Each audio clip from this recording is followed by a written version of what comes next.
एक तर उष्णतेचा फटका, शेतकऱ्यांना पाणी पुरवठा कमी प्रमाणात होतो.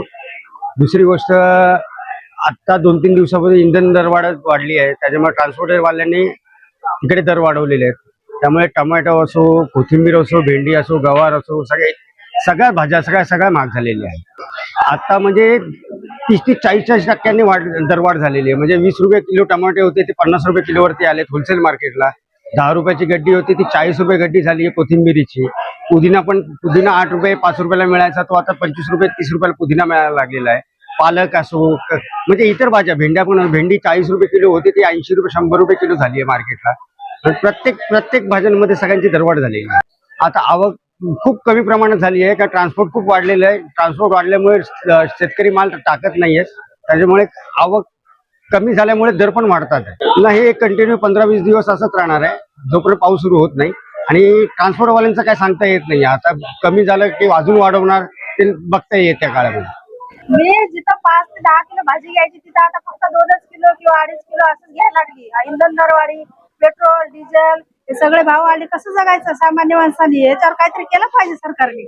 सगळं गॅस आम्हाला जिथं आपला धंद्याचा गॅस आहे तिथं आम्हाला जो 1500-1600 रुपयाला भेटायचा, 2100 भेटायचा, आता तो 3,500-4 हजाराचा चाललाय. कसं धंदा करायचा? मी काय समजत नाही मला तर याच्यावर काय उपाययोजना करायला पाहिजे काहीतरी सरकारने. भाजी मी आता फक्त जिथं आम्ही आता माझा धंदा आहे आपला वडापावचा स्टॉल आहे माझा. गोबी बिगी लागायचा मला 30 ते 40 किलो, त्याच्या जागेवर मी 20 किलो घेतले. आता मिरचीचे पण वाढलेले भाव, तिथं 100ला 2.5-1.5 किलो यायची, तिथं किती मला वाटतं आता 250 रुपये सांगायला लागले.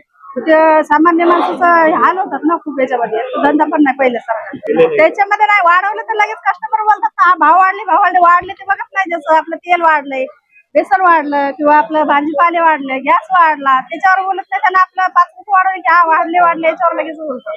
असं होतं. हा 2,000 भेटायचं आता अजून म्हणजे 3-3.5 हजार लागायला लागले. मी भाज्या तर एवढे वाढलेले आहेत ते सांगण्यासारखं नाही. आज टोमॅटो घ्यायला गेलं तर मला वाटतं 10 रुपये 15 रुपये किलो मागच्या वेळी होतं, पण आता 70 रुपये किलो आहे, 60 रुपये किलो, 70 रुपये किलोच्या आत मार्केटमध्ये. मग किरकोळ बाजारामध्ये जर गेलात तर तुम्ही त्याचं 80 रुपयाच्या आत येत नाही. आम्ही जगायचा कसा मोठा प्रश्न पडलाय. काकडी जर आता घेतली आम्ही, काकडीचा पण रेट जवळजवळ 50 रुपये 60 रुपये 70 रुपये किलो घेल तसे. तर इतर भाज्या पण बघायला गेलं तुम्ही, शेंगा घ्या, कुठल्या पण भाज्या, आता मार्केटमध्ये आलोय मी, पण एकदम कडाडलेले भाव आहेत. आता कशामुळे वाढले? आता याच्यामुळेच सांगू शकत नाही ना काय. शेतकरी वाढून द्यायला लागला काय, तर मार्केटमध्ये वाढते काय समजत नाही. इंधन दरवाढीचा फटका, इंधन दरवाढी ते पण आहेच. युद्धाचा फटका पडला. काही म्हणतात युद्ध झालं त्याच्यामुळे व्हायला लागले. इंधन वाढलं, पेट्रोलचा दर वाढला, ह्याचं वाढलं, त्याच्यामुळे हे पण वाढते. डिझेलचा दर वाढला त्यामुळे वाढायला लागले असं सगळे बोलतात. आता कुठं वाढलंय नेमकं काय सांगू शकत नाही. सामान्य माणूस कसा जगायचा हा मोठा प्रश्न आहे.